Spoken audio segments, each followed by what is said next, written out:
Okay, testing, 1, 2, 3, testing, 1, 2, 3. The rain in Spain falls mainly on the plains. The ants in France stay mainly on your ponds. So good morning, Forex traders. I got a slightly new setup this morning. So the camera angle's all weird and stuff, but other than that, no big deal.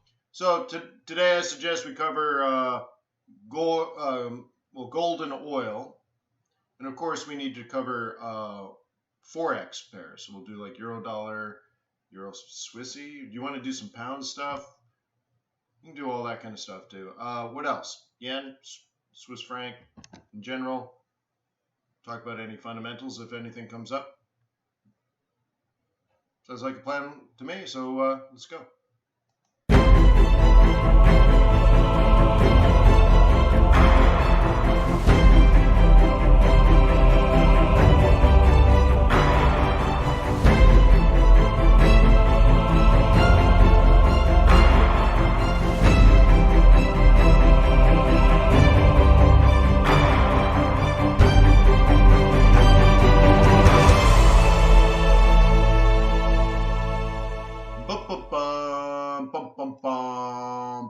So anyways, good morning. My name is Wayne McDonald. I am the Chief FX Market Strategist for TradersWay.com. Thank you very much for being a client. If you're enjoying these webinars, please subscribe, please like, please comment. Also pay it back. Visit TradersWay.com, open an account. You can have an ECN account. Great for scalping if that's what you do. What else? I like variable spreads. You can have fixed spread. Really, it's your way at Traders Way with Trader Way. If you like my chart templates, you can have them for free. They're in the description below. Once again, compliments of the firm. Namaste. Traders Way. Thank you very much. You seem down? Nah, I'm tired. You know, whatever. But thanks, Ted. Thanks, Ted. Yeah, no big deal. So yada, yada, yada. So anyways, that's really good. Ask questions, get involved, treat everyone with respect and dignity, and let's help everyone in our community succeed at this thing called Forex. Sound pretty good? Subscribe, like, comment, open a demo account at Traders Way. Download my chart templates. That's a lot. But anyways. So check it out. Look what I did yesterday. There's my new webinar setup. Is that odd? So my camera's down here on number 1. That's why it's such a weird angle. So we'll get that sorted. I'll have to get an external. But look at the resolution. Isn't that strange? So it's really, really, really, really big, but it's low resolution. It's like strange, right? And it's a very expensive monitor. Samsung calls it QLED, and they're like, yeah, same thing as OLED. This is nothing like OLED. And it's strange that it's not 4K, to have a screen this big, and it's not 4K. But I love it. It's exactly what I needed. I didn't want high resolution. It's perfect. It's absolutely dreamy perfect. Isn't that neat? What a strange.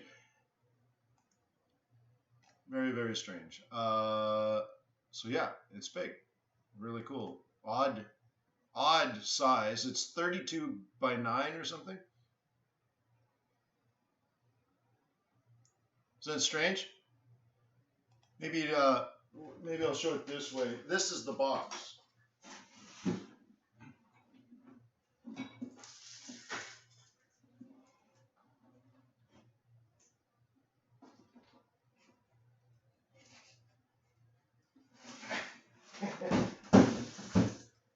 Right?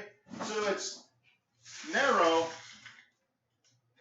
right? It's narrow but wide.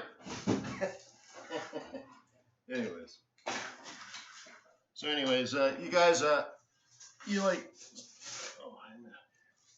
so you guys, I figured a lot of you would carry, you like the trading rig stuff, and anyway, so I'm messing around with that. So, yeah, it's a monster. It's ridiculous, but my whole life is ridiculous. So, my wife looked at it, she's like, yeah, that's stupid. And I'm like, I know, thank you, baby. So anyways, kind of funny. So it does help me do the webinar because I just couldn't see the prices on this 18-inch screen below me. So instead of an 18-inch screen, now I have a 49-inch screen. So anyways, so I did a sort of an unboxing, and I'm going to pay somebody lots of money to turn it into a video, and I'll upload it. So anyways, a lot of you guys care. Hey, traders end up building all these weird rigs and stuff. So there's my new one. Is that right, Polly? 5-year index? Yeah, I haven't done that. About to try. I haven't done that in a while. So that would mean good things, not bad things, huh? Very, very interesting. Yeah, maybe we'll look into that. I don't think we're going to look into it today, Polly, but thanks for bringing that up. I mean, it's going to put a bug in my brain, so that's cool. Yeah, this camera angle's weird. So I need a slightly different camera, maybe one up here looking down. I don't know. So, yeah, no, seriously, that's really cool. All right. So I guess we'll go. It's weird. Now I'm looking up here. So remember how I used to coach and I'd look over here because I'm looking at the chat, and then I'd look over here, and then I'd look down at the chat. It's kind of weird to see all my videos where I'm looking like this all the time. So now, right here is my chart. Right here is the chat. It's beautiful. I can really hear you. You're so close now. I can almost hear you. That's how good the chat is. So very cool, guys. Very cool.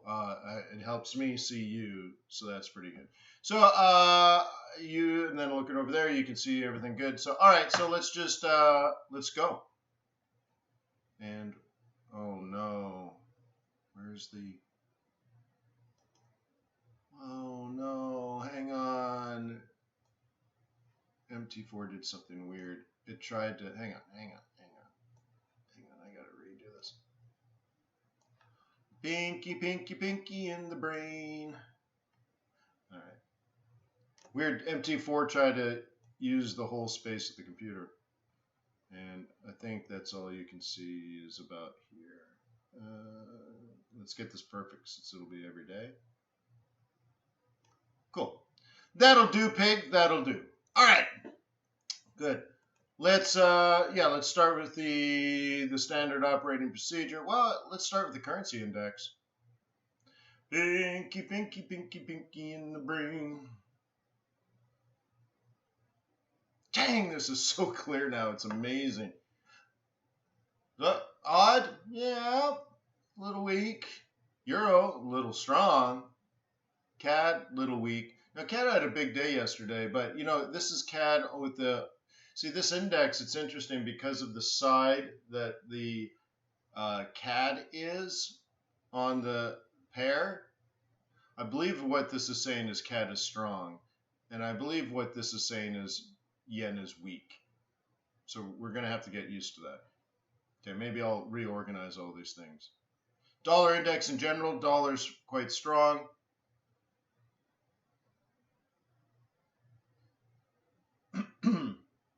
So yeah, I'm going to double check all these things. So interesting. Dollar is strong. Yen is weak. That's good. So let's move into the.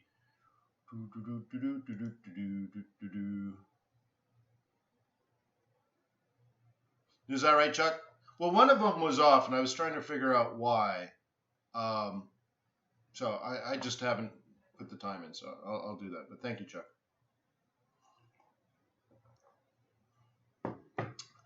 My gosh, I can see. This chart went from this big to like this big. That's why I wanted the low resolution. Oh my gosh, it's so clear. Nice! Nice. Wow. Anyways, gold. What was our trade plan yesterday? Uh-oh, where's my drawing tool? Oh, it's over here. Uh-oh. I'm going to move it to this monitor. Cool. I guess it should be, I don't know. Maybe we'll put it here. All right, so check this out. Delete. Our trade plan was buy it in here yesterday, wasn't it? And the one before that was let it fall to in here. How many people remember that as being factual? Monday was let it come down. Tuesday was take it up. Does that sound right?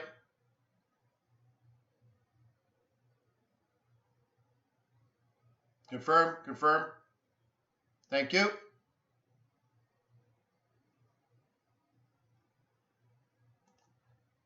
Neat, right? So now is the moment of truth. Do you start buying at the weekly M4? No, no, no, no, you don't. So it's too late now. What you should have did it yesterday when we planned it, right?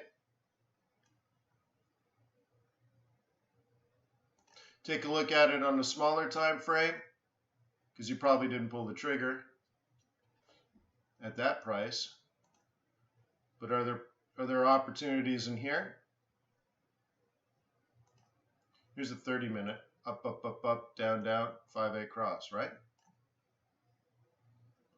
Up, up, up, up, down, down, 5A cross, right?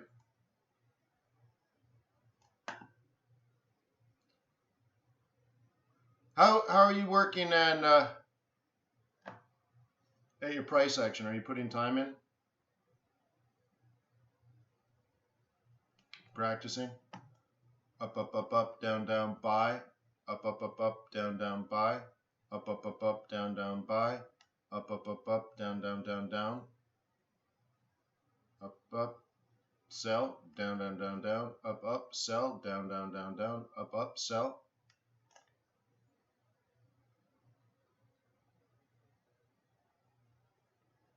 Yeah, I know. I need a bigger chair or something. So I should be about here, right? So I need a new webcam because that one's on the laptop. So I should be here, but I don't know. What are you gonna do? At least I can see now. Yeah, that's a good Georgia peaches. Make you grow strong, real strong. This is so awesome. I can clearly see these numbers. Awesome. Redonkulous. All right, cool. Right, so there's our gold doing its thing. Now, typically it moves up like that when the dollar weakens. So now we have a top. And remember, I've already identified this for you guys. This is the, I don't know, the warning zone, right? So now we're here. Yikes. Okay. And remember what it represented? So I'm talking about the warning zone now. What did the warning zone represent? I just drew it, right? Well, I just adjusted it. I drew this like last week, I think. In fact, you know what? I think I drew that right around when we were talking about front running next month. I think we were talking about it down here, that you might find yourself up here, and even though that's an up, bears are going to find that as a sell. You know what I mean?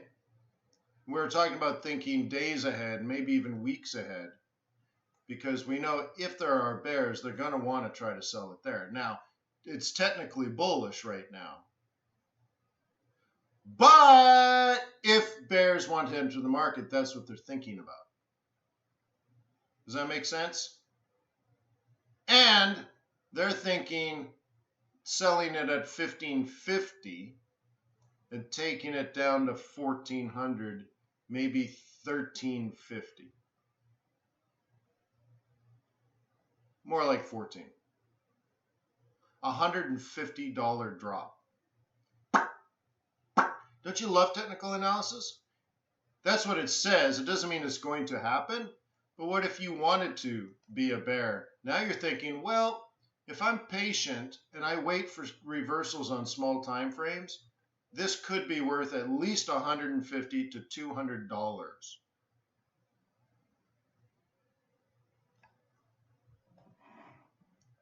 That's some good money. So fill out the plan. If gold fell, what's euro dollar going to do? What is pound Swissy going to do? Right? And start planning things out.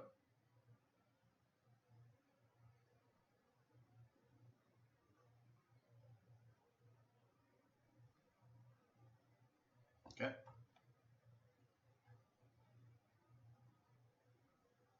Well, if gold falls, dollar is strong.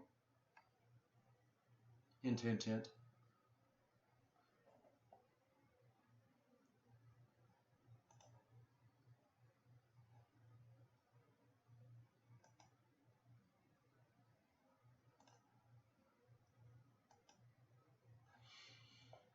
Pinky, pinky, pinky, pinky in the brain. Where's my oil? Okay. So we got a lot going on here. We talked about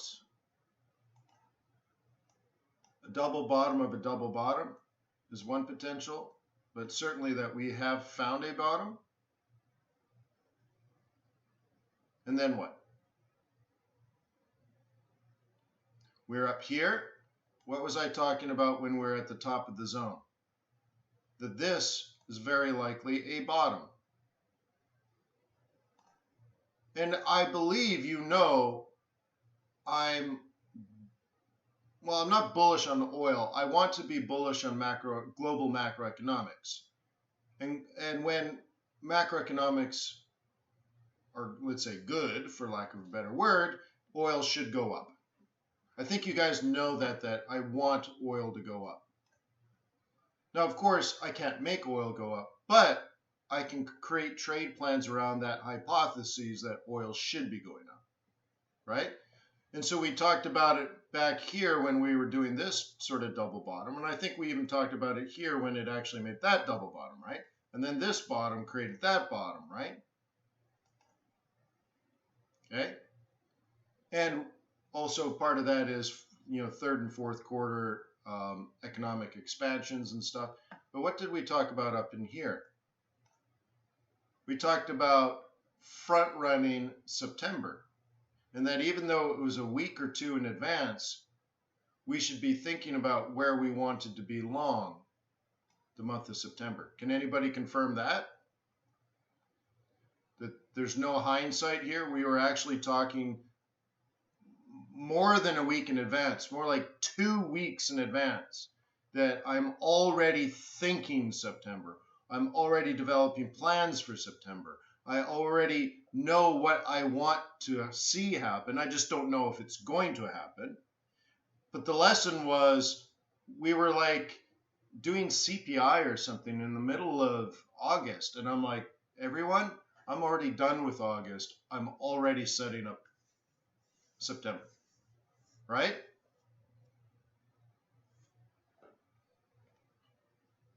So that would mean oil up. Okay. Marina, it's in the chart templates below. Okay. What are the black lines? Monthly centrals. So if I'm a bull, this is what I'm thinking is going to happen the month of September. So I'm looking at a high of $60 a barrel. It's actually $60.45.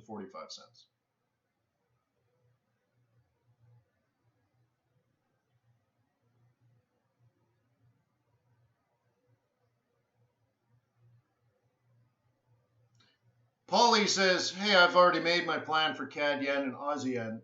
Cool. Are you a bull or a bear, Paulie?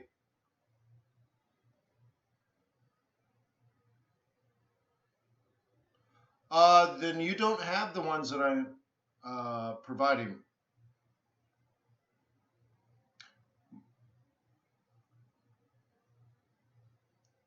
You might have some from like 5 or 6 years ago, Marina.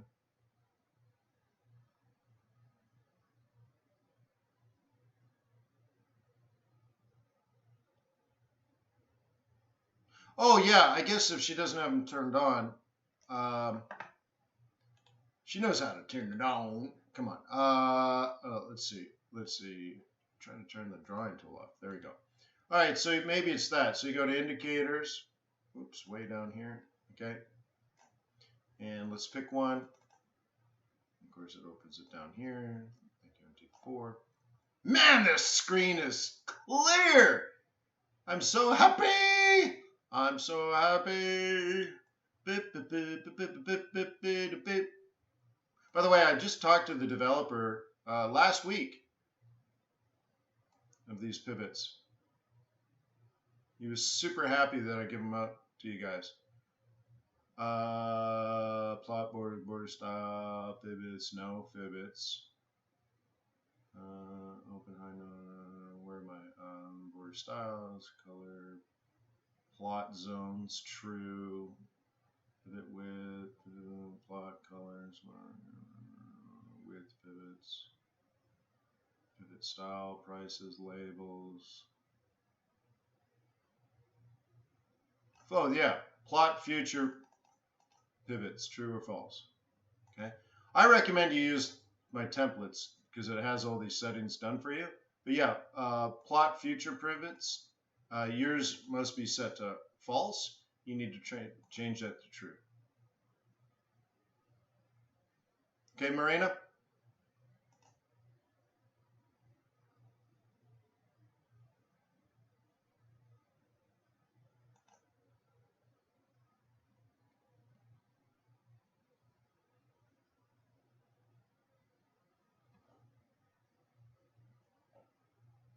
Cool.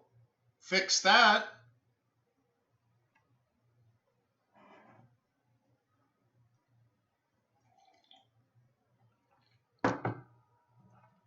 Fix that. Love that, huh?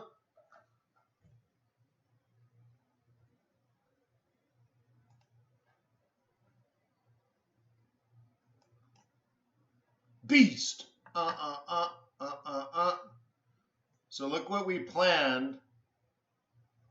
The bottom out, the fade, maybe a bottom, maybe a drop, we don't know, right? But look what we planned. We planned on this coming up to some sort of level. And then the regression is really designed to show you the change in trend. And then, of course, these, these lines, the orange lines, I'm indicating the possibility of a double bottom. So remember, based on macros, I want this to go up. Doesn't mean it's going up. We have tons of risk. We have tons of reasons why I'd be wrong. But that doesn't affect your trade plan. If I'm right, it's going to double bottom. That's the issue, right? So if I'm right, and remember, this only went this far because there was so little room to the right. That was as far as my screen went. So when I drew all these lines, guys, we were like way over here. So anyways, the plan here is this now. That's what it means. Okay.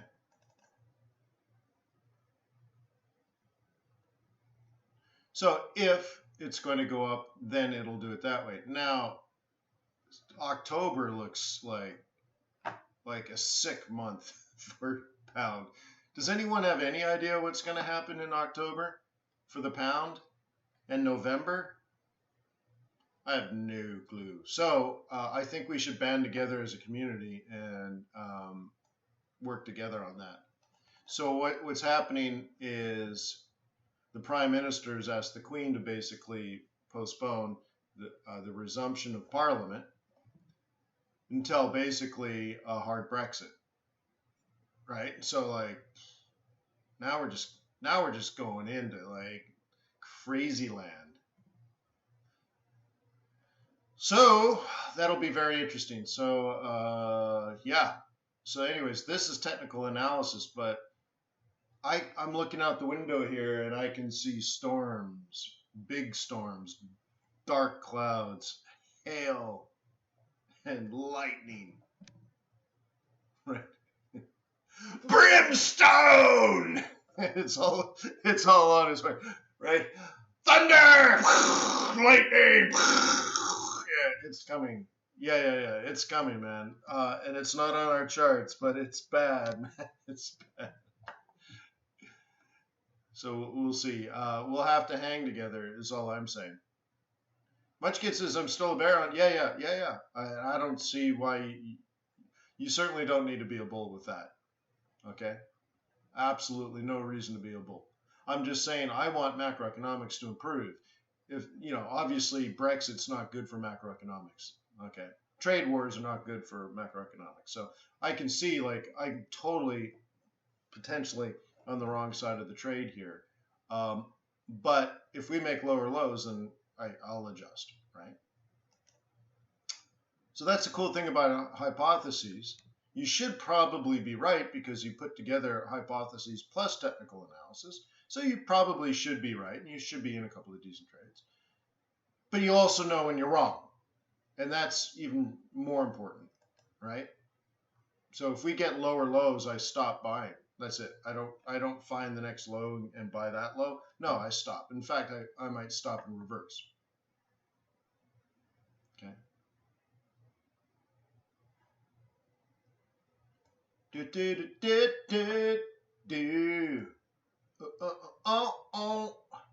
When you have so many lines in your charts, there's so many lines, Wayne. Yeah, I know. Don't get all upset. Okay. Is this a front run? Where would bulls buy? Right there. Okay. And this is a counter trend, actually. Okay, that hit on Tuesday. That gives you the counter trend trade. Every swing trader knows that. So this will be interesting, but this is indicating oil falls. Okay. So just keep that in mind. If this goes up, that means oil falls. What you already know, because I've already done this with you probably 2 times, but let's do it a 3rd time. If you want oil to go up, and therefore you want USD CAD to go down, this is your sell price. You're going to get short below 133.50. It's probably more like 133.33. Okay. So you're thinking, let it go up today. That's cool. And then this is what you're doing. That's how you start September. Okay. You're like, cool. Let it go up. Right on. And you're waiting. You're setting up traps. You're like, good. Yeah, good.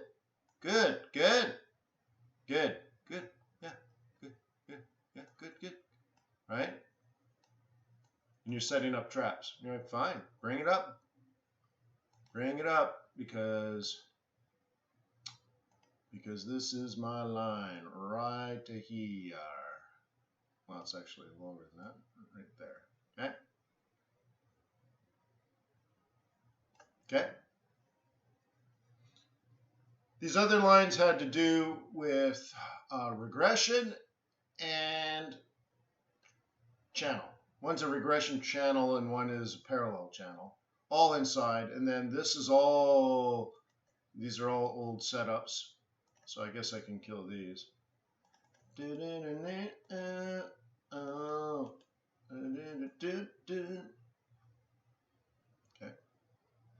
Look at our little 200 EMA.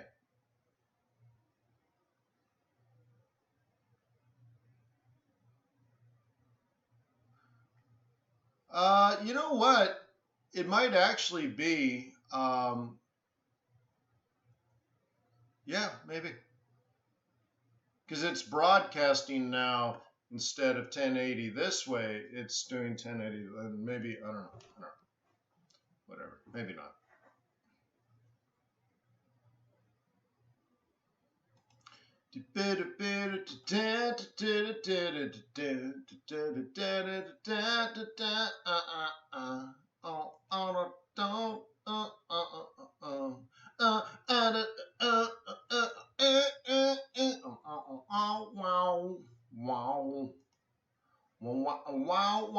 Okay, so here we are. I need a 5-8 up, or I'm 5-8 out. I think it's pretty clear what the plan is. Now here's the interesting thing. If this heads, if we get a 5-8 cross up now, right, on let's say a one hour or a 15-minute, I can buy it. I can add to my position. Yeah, I know, right?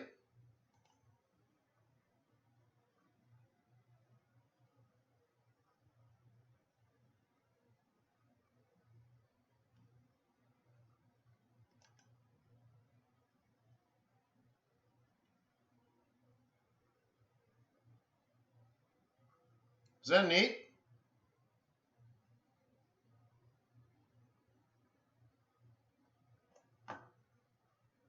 Look how slow that is, huh?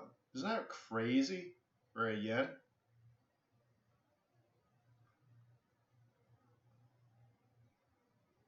But that's what I'm hoping for. I'm not in a good position fib-wise because clearly it could come down to 71, take me out, and then still go up. So I have to pay attention to that and maybe re-enter. I don't mind being risk-free here. 618 is way down at 70, 75, right? So, and then down here is down there. So like, if this is your sell zone, or this is your sell zone. So we'll see. I'm quite vulnerable here, but I can't lose money and I have the opportunity. So I've already won.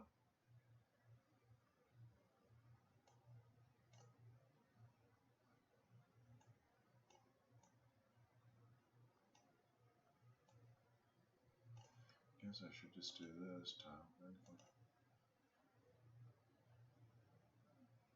So that was Aussie. We can do kitty cat now.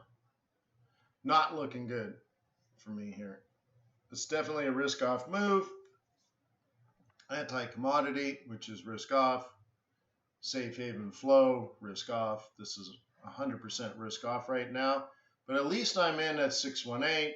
It's not that great, right? So remember, when I trade off the bottom, we know to assume it's only going to go to the top of the range, right? We know that. This is what I teach you over and over and over again. When you buy at the bottom of the range, then you only expect to get to the top of the range. Now, I understand that, but the reason I bought it was an opportunity based on a hypothesis of a future breakout. So I wasn't in it to make, so this was 100 pips, right? I don't care about 100 pips. So what I want is I want to survive, and I want, I want 1,000 pips. So the plan is to break above here, right? Because we know if I can break above there, it's probably going to go and then okay. So I was willing to take the opportunity cost on that.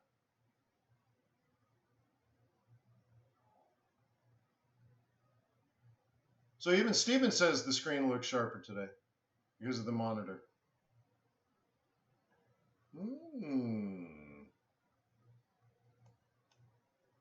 Really?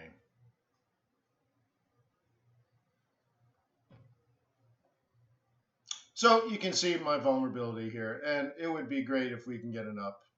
That's all. I don't see it at the moment. Don't get all upset about like the 2155 cross and stuff. If we're in a range like we are, there is no market. Okay, it's not a bullish market, it's not a bearish market because there is no market. We're sideways, we're neutral.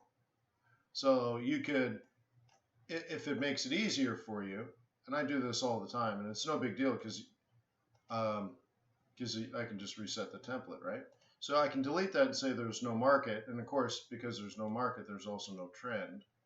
So there's only price, okay? So price, you buy low, you sell high, you buy low, you sell high, okay, until it breaks out.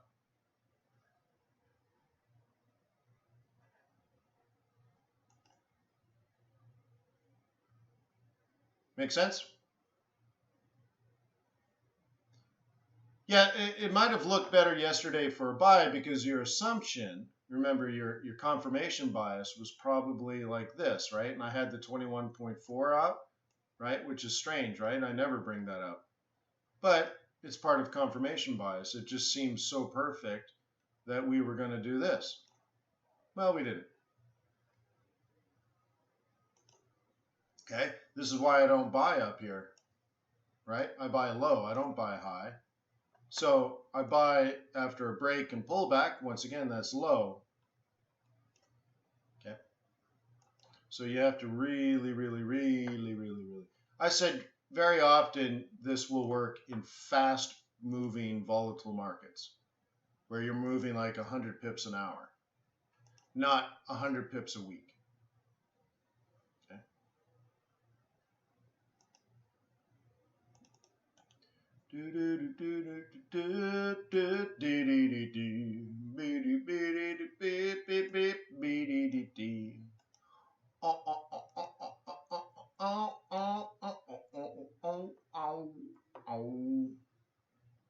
So yeah, so anyways, I got one trade sitting at 50, another one sitting at 618.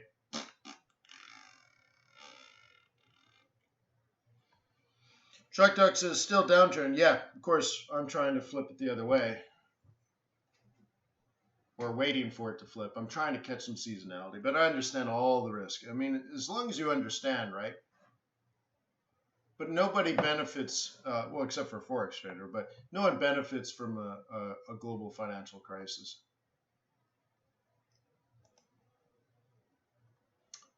I mean, I'll just buy some real estate, buy some more real estate.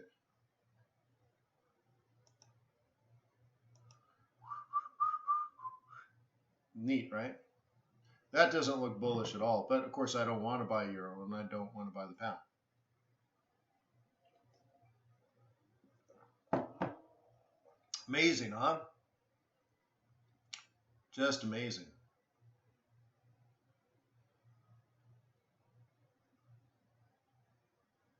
So I hope you've been selling euro. Well, that's what risk off, right? Yeah.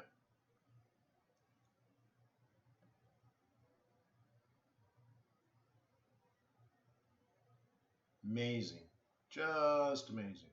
So, of course, let me be Captain Obvious. You know, are you planning out next week's trades? You know, just assume you are, right? So, there's next week's trade plan. Boom! Ridiculous. Boom.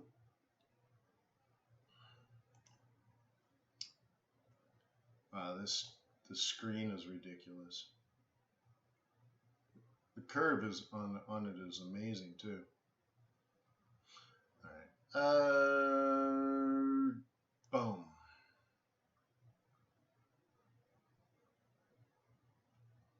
Well, I think the manufacturing sector of Germany has had two contracting quarters or months. But anyways, yeah, Germany could be.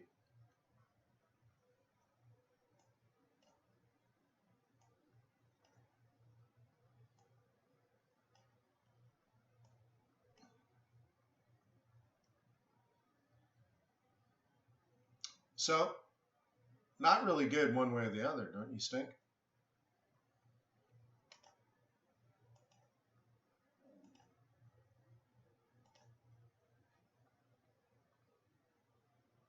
No real trades anywhere. Honestly, we're all in the middle.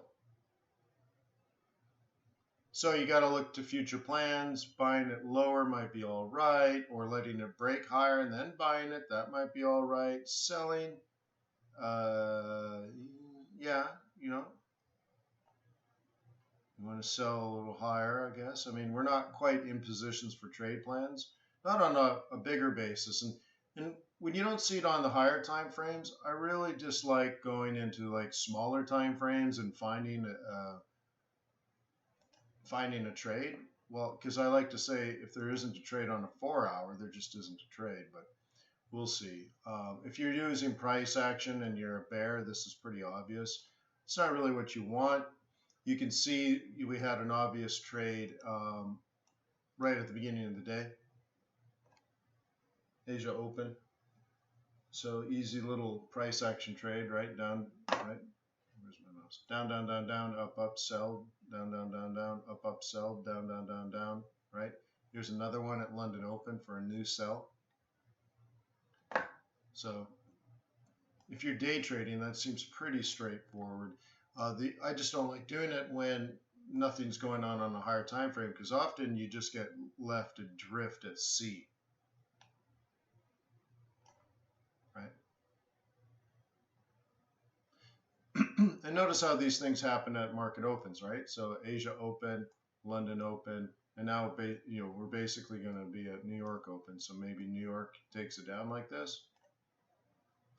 This CPP predicts S2, so that gives us a particular price. Let's take a look at that. That gets us down to 67.26 and a half. I'm so happy I can read that. 67.26 is the target. The high today, 67.59. So it's hardly anything, right? It's like living on pigeons. There's just no meat on the bones. Who cares? You were in this all day and made 20 pips. You're like, right? Like, really? But that's what you do, right? Up, down, down, down, down, up, up, sell, down, down, down, down, up, up, sell, down, down, down, down, up, sell. Next one should be down, down, down, down.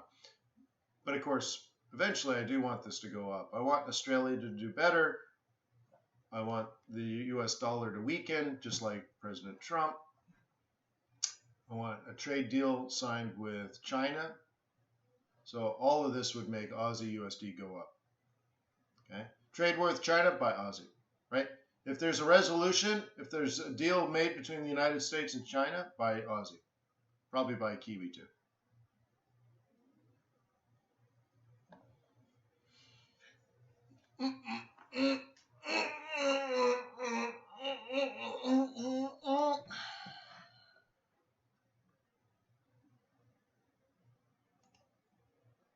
Okay. Dun, dun, dun.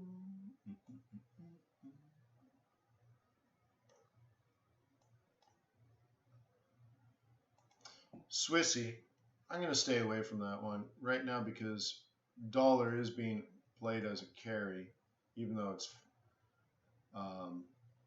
rates are falling, but you can still lock in. Anyways, euro dollar, yeah. Once again, there was a clear sell on Monday, and I know I went through this with y'all. Even a week earlier when we were down here, we talked about this being the sell zone, right? This was back in the speech where I said, hey, on the 15th of August, I'm already playing September. I'm already trading September. I'm already creating trade plans for September. I'm already looking at places to buy and sell for September, right? It was part of that speech. So if you were a bear, that is your line. Then it went up and hit the line and fell as it was supposed to. So now the question is it truly bears? We don't know if it's just profit taking on smaller time frames or confirmation bias, but that's the next move. If the first one is completely valid, then the second one is going to be straightforward.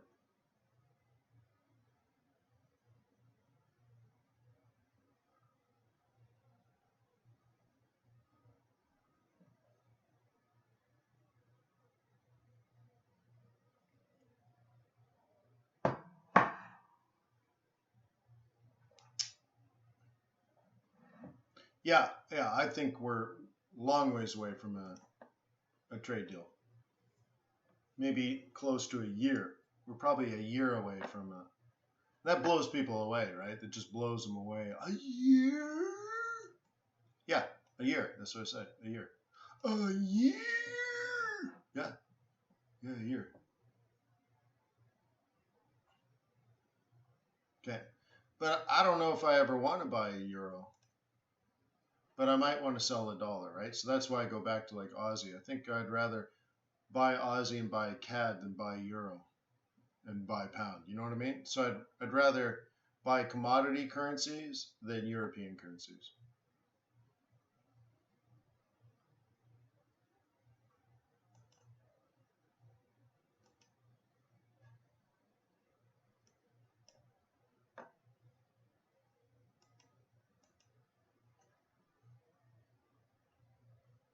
Okay. Bearish engulfing. So in this situation, you could use a fib. In this situation, you could use role reversals. And in this situation, you would use future pivots. And you would combine all of those three things together. And it says if you're a bear, you want to sell at the 382.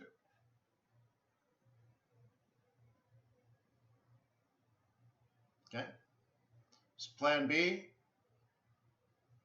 sell at the 618. Okay. Which is just off this top here. That's if you're a bear. If you're a bull, plan it out, man.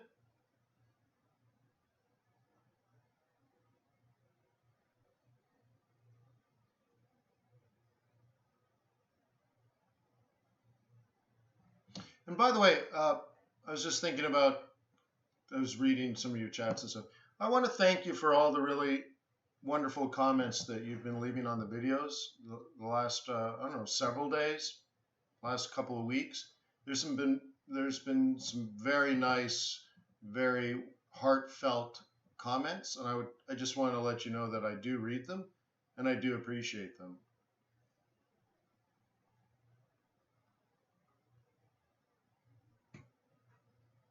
Thank you.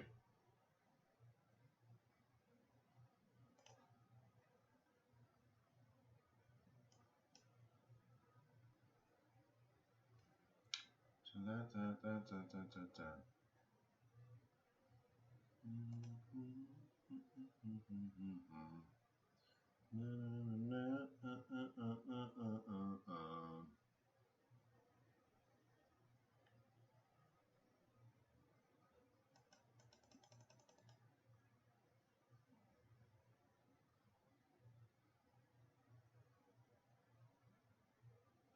Well, they have higher pip values only because they're more expensive. So just think of a currency. So if you can buy 100 yen for $1, that has a low currency value. If one Swedish krona costs you $3, then that's going to have a higher value. But it all works out. I think you should be thinking more about things like yield. I like swap analysis and stuff, especially today. You can kind of see where money goes. Okay. Or maybe the question you might be asking is, who has the higher average daily range? You know, pound yen used to be like 250 pips. That ain't 250 pips now. And USD yen, I remember one summer, and I'm thinking of the office that I was in at that time. So I'm telling you, this was 13 years ago. I felt like the markets were slow during the summer, and I was trying to quantify how slow they were. How slow were they?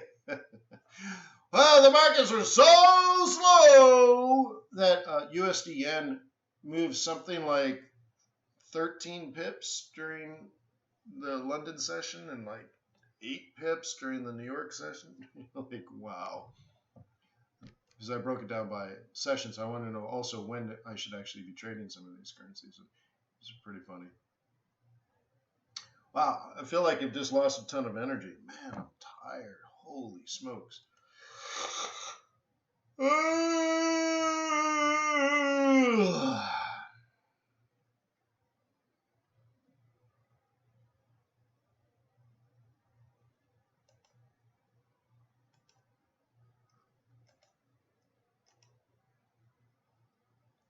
Yeah, but Oswald, you have to understand this because it's more expensive. So when you do it based on value and not price, they're not necessarily better. They're just more expensive. So like, what has a higher pip value, Dow or S&P 500? But it doesn't have anything to do with value. There's a difference between price and value.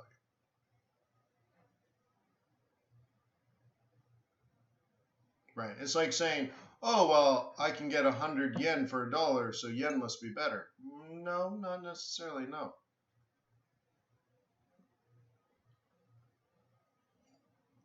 Or saying things like, I can't trade the USD Mexican peso because there's a 38 pip spread. Yeah, but it's the same as a 3 pip spread on the euro dollar. It's just the Mexican peso is so weak, so it has a higher spread pip-wise, but the pip value of each pip is 1/10, and so it ends up being roughly the same. So you can't just say, oh, this one has 30 pips, and right. But maybe what you're saying is the opposite. You're saying, okay, well, USD Mexican peso has the pip value is small, so I'm not sure what you're asking. But I remember I was on like Thai baht yen one time, and it was like a bajillion for every dollar I invested. I got like a bajillion on the Thai baht yen. Hey Cliff, how you doing, Cliff? Mr. Vitel.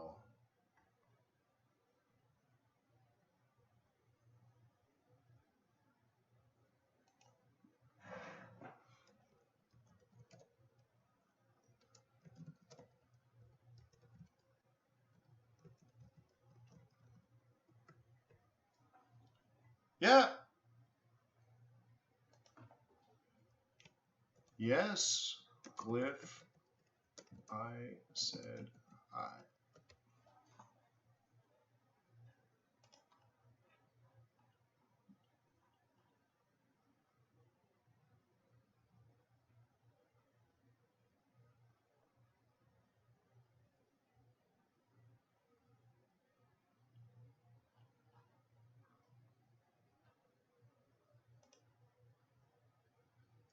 Okay. Wow, am I tired? We're gonna do some nat gas.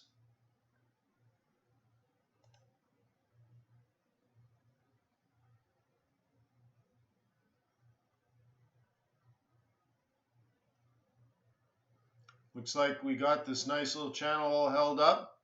Sell zone approaching if you are going to short nat gas. September front run is done. You notice the September front run is the same as this week's swing. So I did not cover this with the swing trading group, but we don't typically trade nat gas. But technical analysis allows you to trade anything. So there's your front run, and here's your target for nat gas. But the interesting thing is that is also a pretty decent sell zone coming up on nat gas, if that's what you want. But maybe you don't want that, and the trend continues, and it just does this now. Oops, wanted that to be blue. It just does this now. So going in black, let's say now you just kind of go right? So it depends if you're a bull or a bear. If you're a bull, you bought this as a September front run, and this is your target. If you're a bear and you're going the direction that's been going for a while, as you can see, this is reminding you that for months it's been more down, so you could be setting up the other sort of rollover. It'd be great to do it right here. The top of this week could be the top of next month. Okay, the top of this week could be the top of next month if you're a bear. If you're a bull, the bottom of this week is the bottom of next month. You're like, well, Wayne, which one is it? And I say, yeah, which one? What is your bias? See, if you were a bull, you would have been looking for that. I teach you to look for that over and over and over again, right? I teach you to look for that. And if you bought it there, this is your target. So as far as you're concerned, you're off to the races. This is definitely going up. Look, you even confirmed the central, right? So as far as you're concerned, it's going to go up and up and up and up and up. And you're very confident in that. But if you're a bear, you're like, but you don't sell low, you sell high. So your plan is way up here. So bears are not even in the game yet. That's why bulls are winning. And bulls are going to be tested right around here, and they're going to take it down, or they're going to try anyways, because their plan is to get this back to 2.0 and below, probably. Their plan, yeah, drop this to 2. Check it out, y'all. So yeah, which one are you, right? Right, Rashid?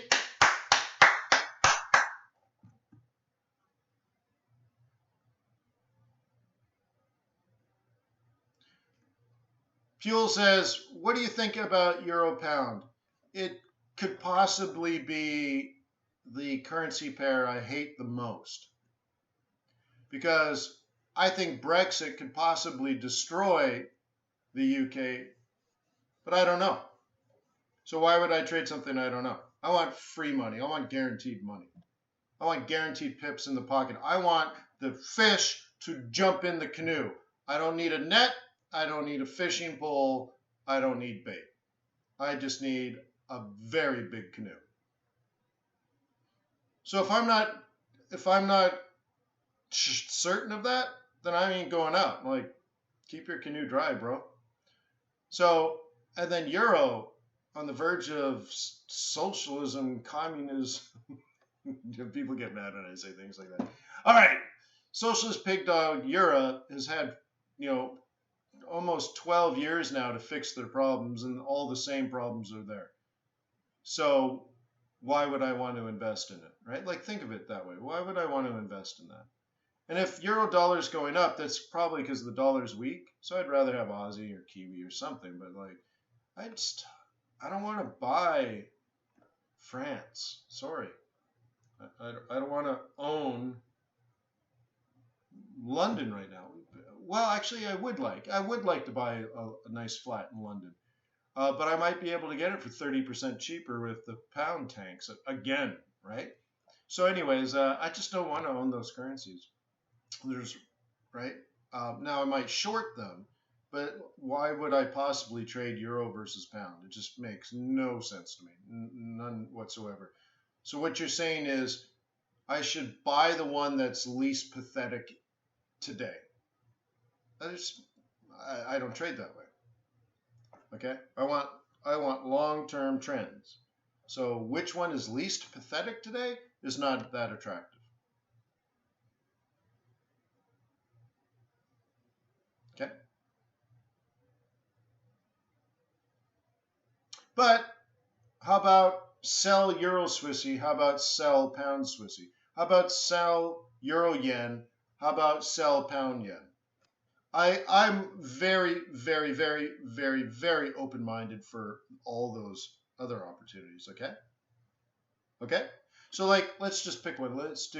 So Euro Swissy is actually a little complicated because it has to do with the relationship with the ECB and the SNB. And if you've been doing currencies as long as I have, you have scar tissue and psychological problems. You just don't want to look at Euro Swissy. I'm telling you, there's a lot of professional currency traders that have like emotional and psychological problems with the Euro Swissy. They're just like, I don't want to go there, dude. Don't even open the door. Don't even open the door. But Pound Swissy, let's take a look.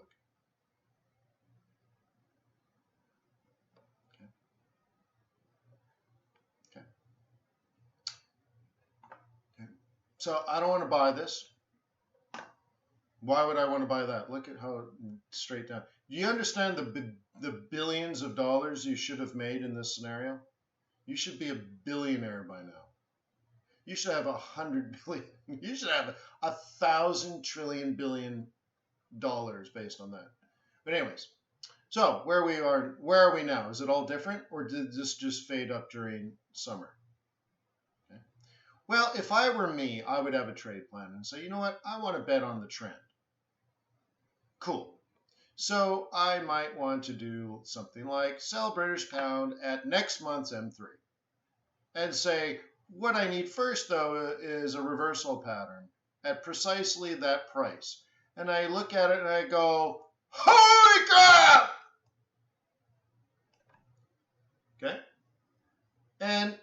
That's kind of like saying, oh, look, a red flag. I noticed something important. Great. And if you don't have and if we're from different cultures and languages, holy crap means that. It means look at that obvious thing. Like, look at that tiger crouching in the grass. Okay? And boom, that would be my trade plan. All day, every day, 3 points, right? High flying, death defying, 360 slam dunk, nothing but net. It must be the shoes.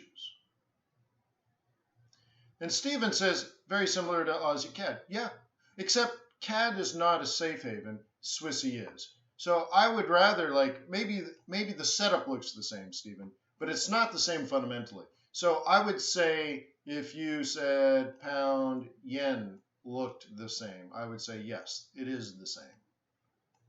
Okay? Not CAD though. But CAD is interesting if we get a convoluted scenario.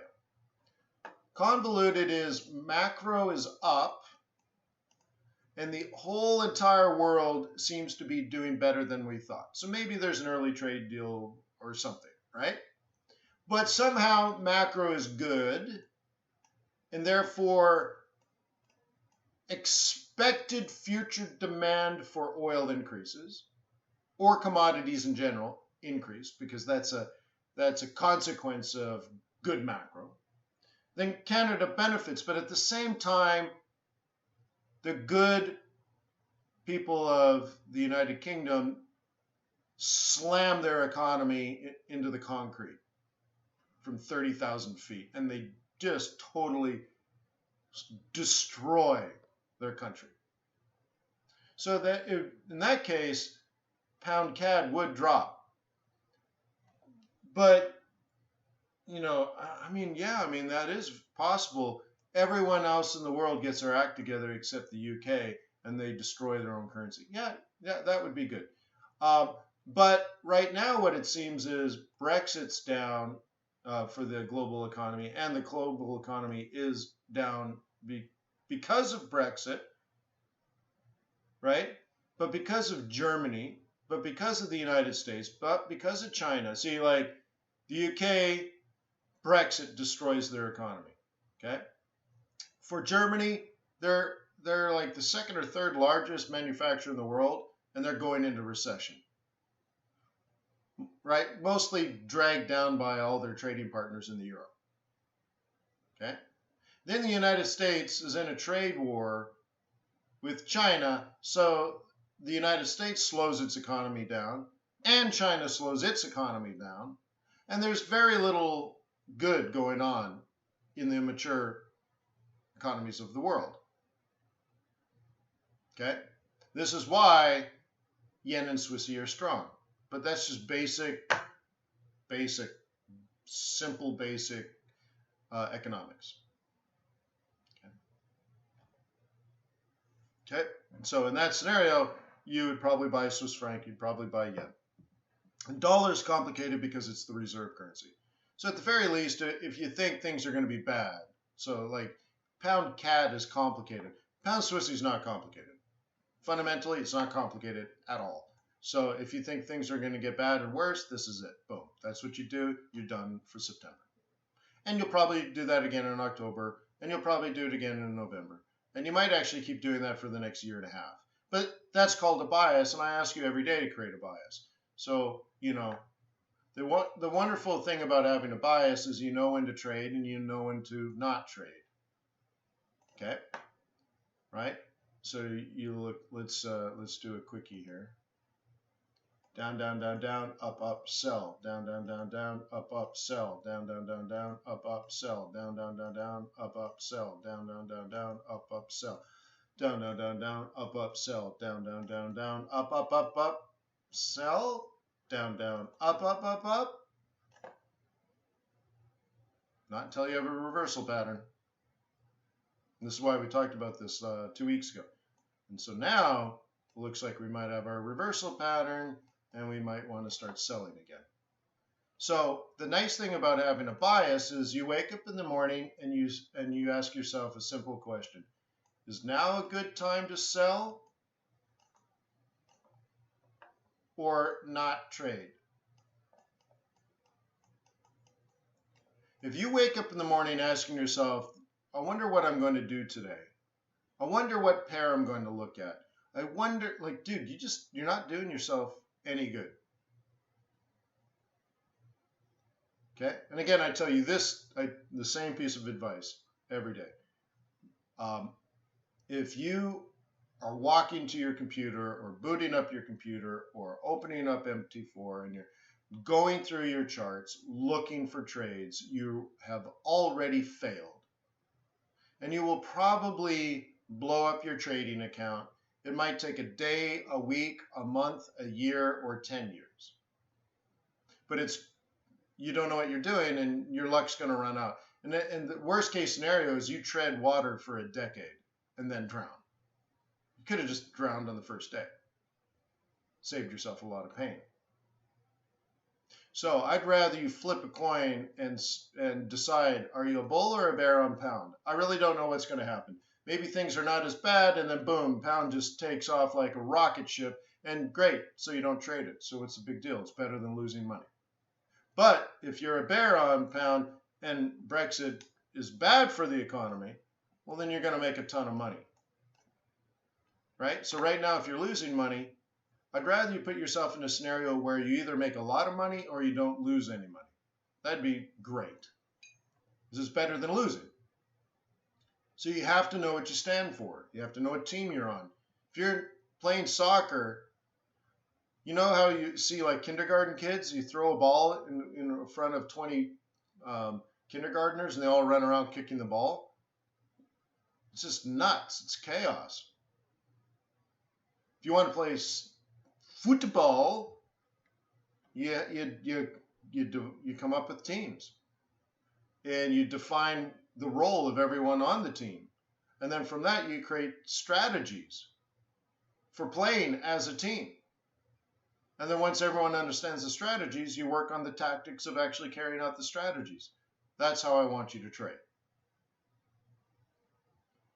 But if you feel like you might be a kindergartner running around kicking the ball in random directions while 20 other people are randomly running around kicking the ball in random directions, you might find the game more rewarding to kind of create some rules and stuff, right? So be a bull, be a bear, just decide. So you could say, if you believe the global economy over the next 12 months is going to be more negative than positive, buy Swiss franc. I don't care against it. What? It doesn't matter. You have a strategy. You have a bias. You're a buyer of Swiss franc. Great. Good job. So that means you would sell Euro Swissy, you'd sell Pound Swissy, you'd sell Aussie Swissy, you would sell Kiwi Swissy, so on and so forth. Okay. You wouldn't trade Swissy yen because they're both the same thing, a funding currency. You probably would stay away again of US dollar because sometimes it's a safe haven, sometimes it's not, and that gets convoluted. So you just stick with the ones I mentioned and you should be all right. And on the days you're right, you're going to make a decent money. And on the days you're not right, the market conditions are not favorable for trading, so you're not going to trade because your technical analysis would never confirm a trade if the market conditions are wrong. That's why we use technical analysis. If that's not what it's doing for you, you're not using it properly. Okay? So I look at this and I say, great. Yep, I want to do that. Great. Done. That's my plan. That's my strategy. Now, technical analysis with that in mind is ridiculously easy. I know my price already. I just showed you. I gotta mark my price now. So let's do horizontal lines. I want to get short. Right there would be most ideal, but we already did it. So again, you might be late. And here's my next one, basically at 120. And that's where we are now. So I need to be selling patterns right here. So how about sell the next 5A cross down?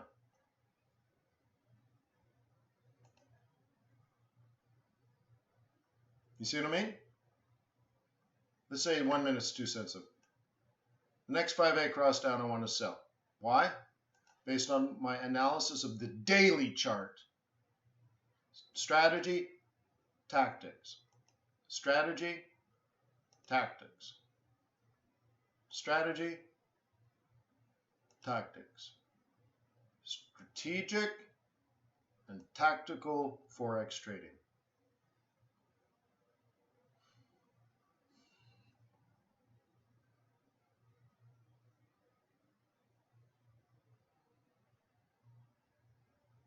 No, I don't look very much at USD Swiss franc. I would disagree with that. I really don't think I do. I mean, you watch me, but yeah, I don't find that attractive. I couldn't imagine why, unless but see, yeah, no, they contradict each other. So I don't know why you think I look at USD Swiss franc very much. I don't even know where I keep it. I mean, I know I have it on here, but I don't believe I have it on my trade scan. I guess I do have it here. I guess I'm just using it to show you technical analysis, but then I look at that and I'm like, I don't want that. So I probably just use it to teach you technical analysis, but yeah, I don't trade the two together.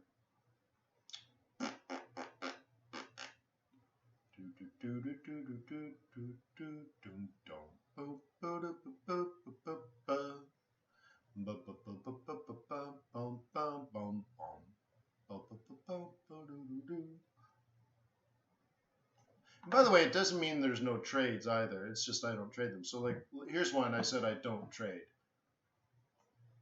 But could I make money on it? Yeah, probably. But what it means though is if you've been trading this and making money, there have been other trades that were better. Doesn't mean you can't do it. It doesn't mean you can't be profitable.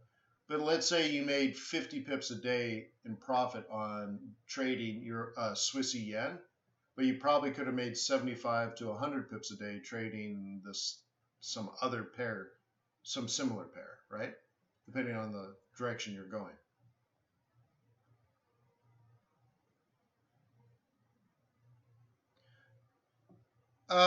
Sammy says, Wayne, euro dollar and USD Swiss franc are positively correlated, right? Well, they shouldn't be. They should be inversely correlated. Okay? So they shouldn't be. What is the actual correlation right now? I don't know, but it should be like negative 0.8, negative 0.9.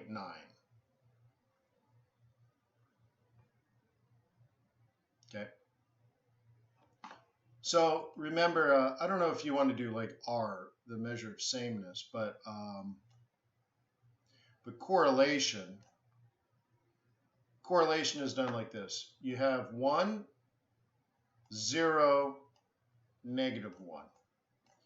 And a positive correlation at or near 1. So let's say perfect correlation 1 means every pip or even every tick up for one currency pair, another currency pair does exactly the same thing, pip for pip.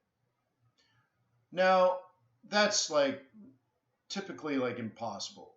I mean, it's mathematically possible, but realistically impossible.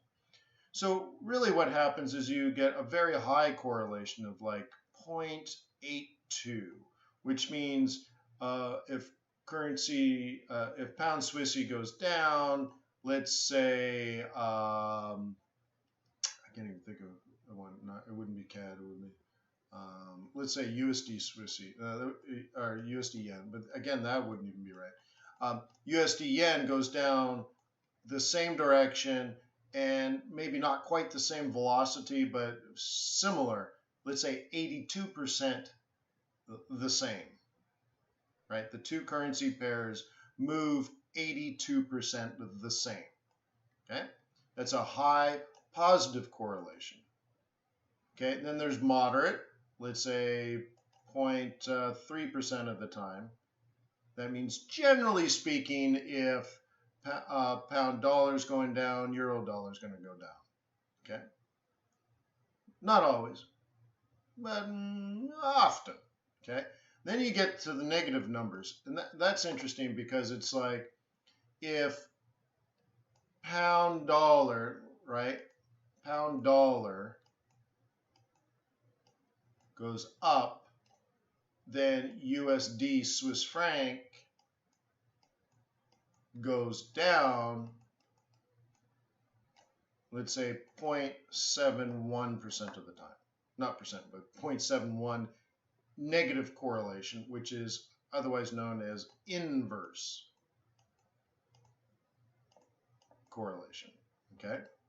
And the closer to negative one or the closer to positive one, the more similar or dissimilar. And negative is not bad. It just means if one is going up, the other one's going down. And to me, I don't really care. And of course, that has to do with something pretty obvious. What side of the currency pair the US dollar is on will immediately, most likely, create an inverse correlation because of the one is in the numerator and one is in the denominator. Right? Numerator, denominator. Okay? So going back to the question, where was it now? Maybe it's too far away. Oh, USD, Swiss franc, and Euro USD, yeah, you do look inverse, right? So wherever the first question was, I must have missed it. It's too far away. Oh, no. USD, Euro USD and USD Swiss franc are positively correlated, right? Well, they might be, but it's unlikely that's true. It might be true. It can be true. Correlation can be anything.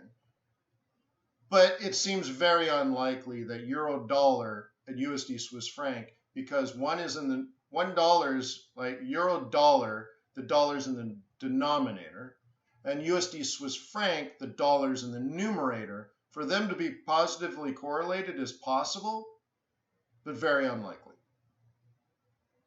It would also point out that it's not the dollar that's wacky. Either the euro is ridiculously strong or ridiculously weak at the same time the Swiss franc is. But that doesn't make sense. Okay, and another reason it makes sense, doesn't make sense, let's talk about Switzerland. Maybe you guys haven't thought about Switzerland much. But here's Switzerland. Hi, right? Rolexes and cuckoo clocks and Swiss cheese.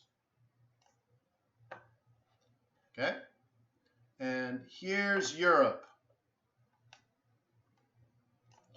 How much business do you think Switzerland does with Europe? And by the way, this wouldn't even be to scale. Swiss franc would be much smaller.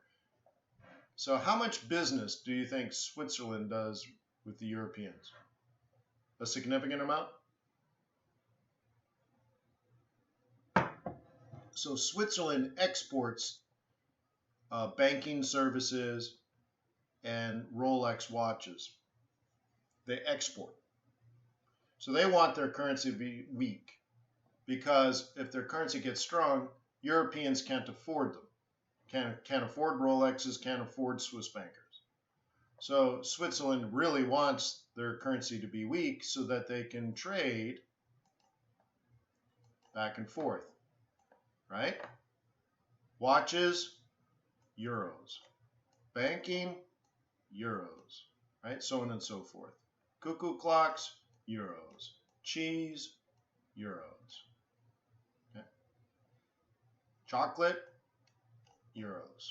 So they want to do business with Europe, so they want their currency to be weak, the same reason China wants their currency to be weak.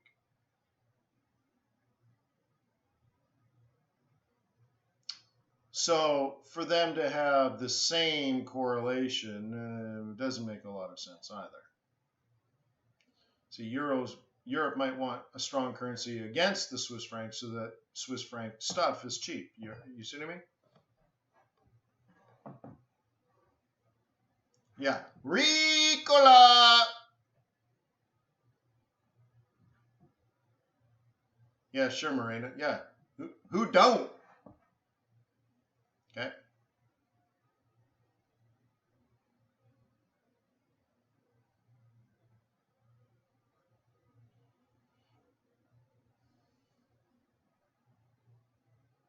So just think about, like, this is why, like, it's relationships like that dictate the value of a currency.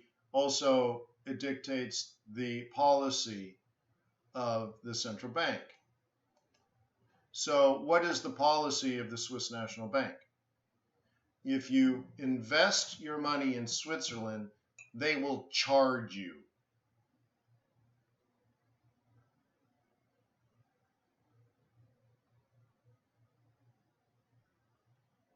You see what I mean? They charge you to invest in their country, because when you invest in their country, you drive up the value of the Swiss franc, and they don't want that.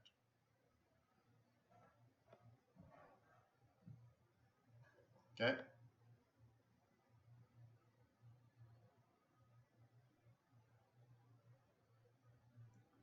Okay. Interesting, right? So the correlations are really, you need to teach yourself over time that that's how Forex actually works.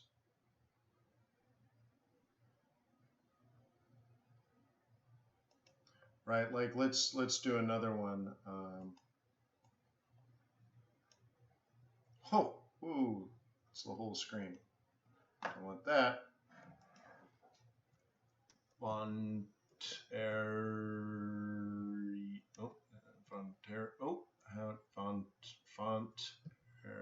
I just had it.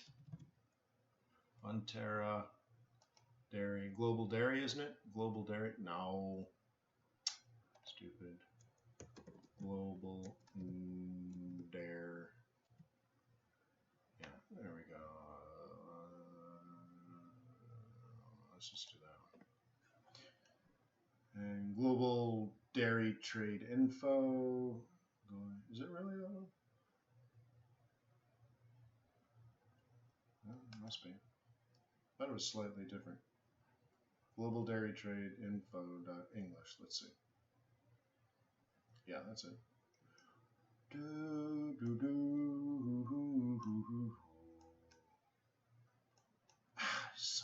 It's a little difficult because I'm trying to bring it up on half of the screen.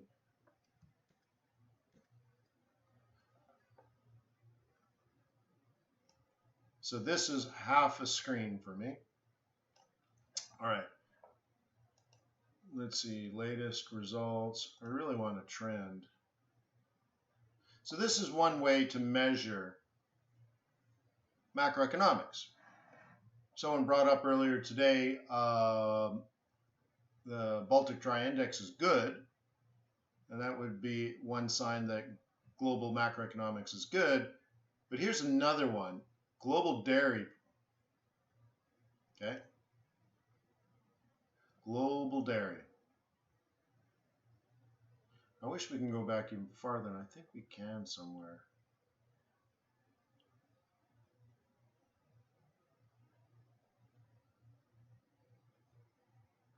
There we go. Oh, it's actually stabilized. I thought it was worse than that.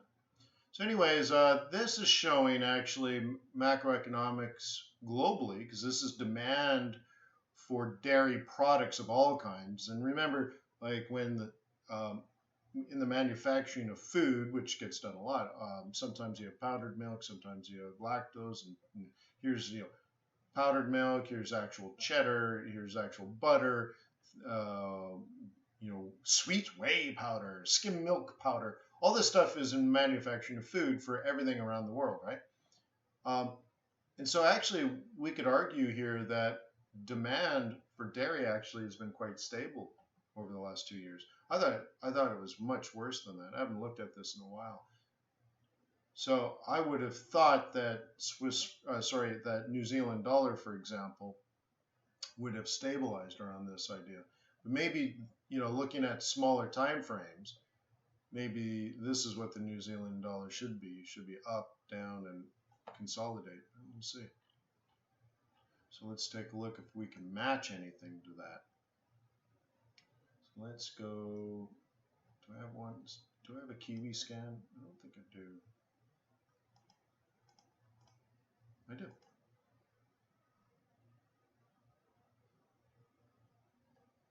So now we got, those were every 2 weeks. Going back 10 years. It's pretty close, right? Do you remember? It was up for a while, then down, then consolidating. So this goes back to 2008, 2019. No, it's not that close, is it? Interesting. So that doesn't have it. Kiwi dollar. That doesn't seem to have it. Look at these great trends though, guys, huh? Isn't that gorgeous? What'd you do this year at Kiwi? I sold it. Oh, good. Good for you, man. So that doesn't quite have this. I'm looking for strong positive correlation between global dairy prices and the value of the Swiss franc, the value of the Kiwi dollar. Going back a couple of years is what we need to do.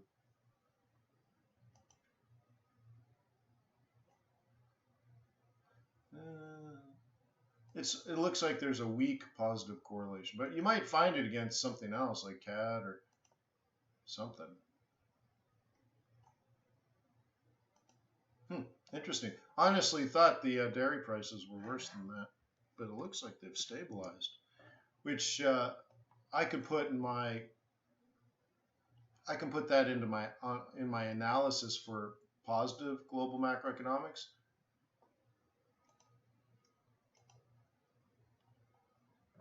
Yeah, that's amazing, huh?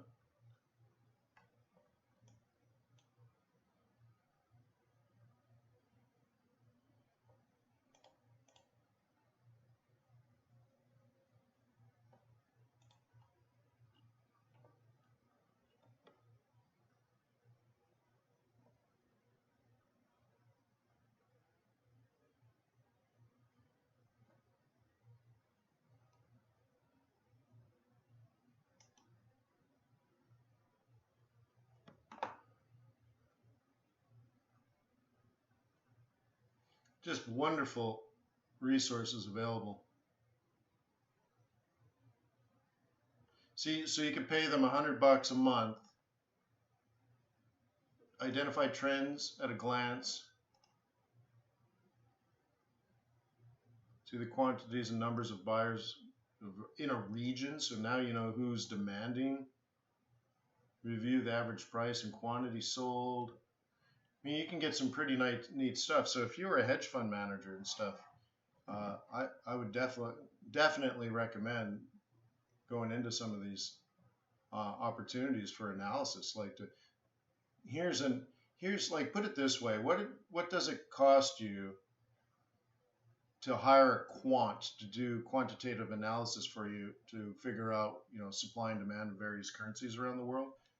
For $99, you can get access to a group that does have quants tracking, and this is proprietary data. This is auction data from the auction exchange, and they'll tell you, like, for $99, what countries are buying, what countries are selling, who's benefiting, who's spending the money. That's all flow of money. That's foreign exchange, right? And you're like, yeah, it's only $100 a month, and now you could really see, like, how's China doing?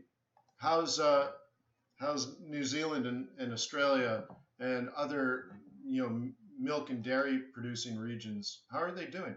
So, for example, I just told you on Monday over the weekend, I drove through the dairy capital of Georgia, and I saw like 10 cows.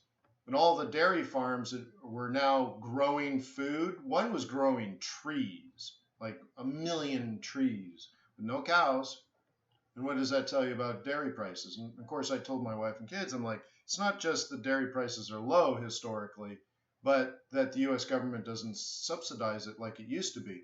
So when I moved to the United States in 1990, the richest county in California was not Beverly Hills. It wasn't, Palo Alto, California. The richest neighborhood, if you will, the richest region in California was a place called Stanislaus. And it was nothing out there, nothing. But guess what? In the fog, every morning, there was so much fog you couldn't even drive a car, and every morning. But as you tried to drive through the morning fog in Stanislaus County, it's flat in all directions because you're in the Central Valley, and it smells like cow. Fresh cow poop.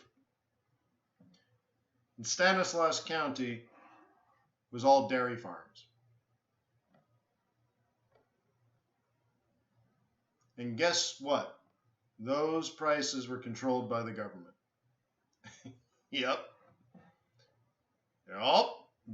They did very well.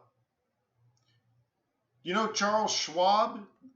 You probably know the name. Well, Charles Schwab was a real dude, and he lived up in San Francisco, and he created the first discount stock brokerage firm.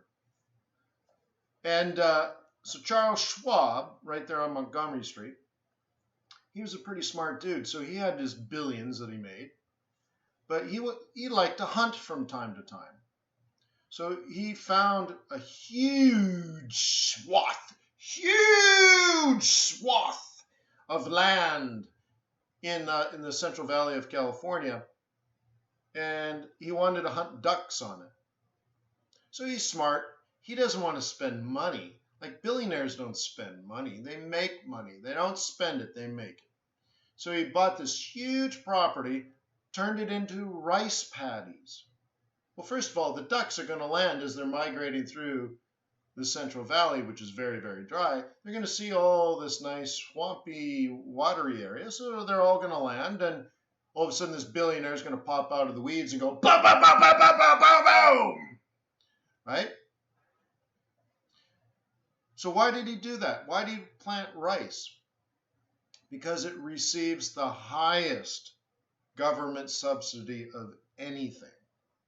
So he bought all this land, thousands of acres, but he ended up employing a lot of people to plant and harvest rice.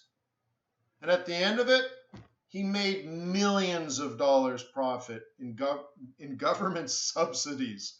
So not only did he get thousands of acres, he didn't spend money, he made millions of dollars per year. But of course, like a good billionaire, he probably hired 100 people or so to maintain the property. So once or twice a year, maybe once or twice a decade, he shows up, he shoots a duck, and he's like, that was really good. Thank God I made, $400,000 today on this land. Thank you, government, right? Can you imagine? But that's how millionaires and billionaires act. They own the land, they shoot the duck, they eat the duck, and by the time the whole thing's done, they made more than you make in 10 years. Right? Nice. They're like, that was a good day. Made another million. That was really good. Of course, $1 million to a billionaire is nothing, but anyways. We can track all this really neat information, supply and demand for oil, supply and demand for wheat and stuff, and supply and demand for rice. And the more we know about these things, okay, the better. But right now, I thought, based on what I see here in the United States, also heard on Monday that over 100 farmers went bankrupt, and I think it was Michigan and Wisconsin, and the number one reason was low dairy prices. And New Zealand is basically Wisconsin, if you want to think of it that way, except they got nicer mountains because Wisconsin doesn't have mountains. And they got nice, dwarfs and elves and stuff, which is really cool.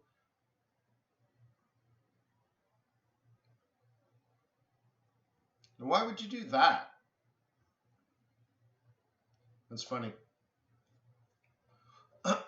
Anyways. So I couldn't find a positive correlation. There's clearly a moderate correlation. But it's interesting. I thought dairy prices would have been lower. But I guess maybe they've just been low enough for long enough, right?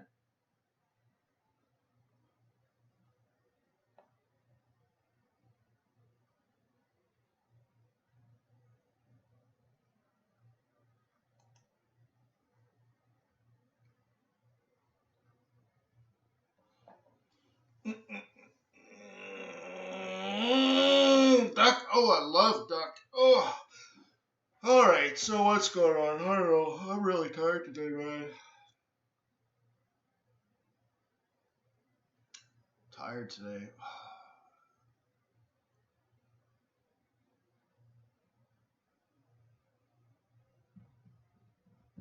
So one of the things I'm doing later today is I'm updating the download, the chart template download. I'm gonna make sure that all the templates are nice and clean, that you got some of the profiles. I'm gonna make sure you got the right OCO, EA, all that kind of stuff. I'll organize the index guys, and so I'll clean all that up, that process. And I'm gonna move it to a different site. So if you want the ones we have now, they're still free. I'm probably gonna charge $1. I might charge $1. I haven't decided, but download the chart templates for free if you want to do that now. Charts.fxbootcamp.com. Anything else? Kind of just like out of steam here. How long have I been going? Hour 36? It's pretty good. Did you know I promised Trader's Way 45 minutes a day? You know I do an hour and a half to 2 hours every day, right? I love you. I love you. I love you. So, anyways, but today I'm out, man. I'm exhausted, but I am so happy that I can see the chat clearly. I'm so happy I can see prices again. I'll put together that unboxing video and have someone put it together, and I'll upload it somewhere. Thank you, Exiles. Don't know what I'm it. I think that's it. I don't know. I'm just burnt or something. I don't know what's going on. Play guitar for you or something. Why don't we just regroup tomorrow, I guess, right?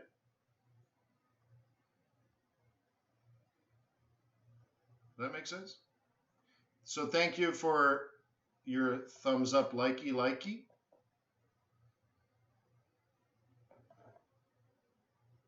Thank you for leaving comments. Thank you for being a subscriber. Thank you for being a member of FX Bootcamp. Thank you for being a client of tradersway.com. Just, hey man, thank you for being here. Thank you for being in my life. I think I'll get some sleep or something. And I'll see you guys tomorrow. I got to remember, I have to look down here now. So I guess I'll see you guys tomorrow. Yeah? Cool. Well, this is Wayne McDonald signing off. Thank you, everybody. Like I say every day, there's 4,000 videos associated with my work on YouTube. Take the time, watch them all if you want. Yeah, only 4,000 videos. That's it.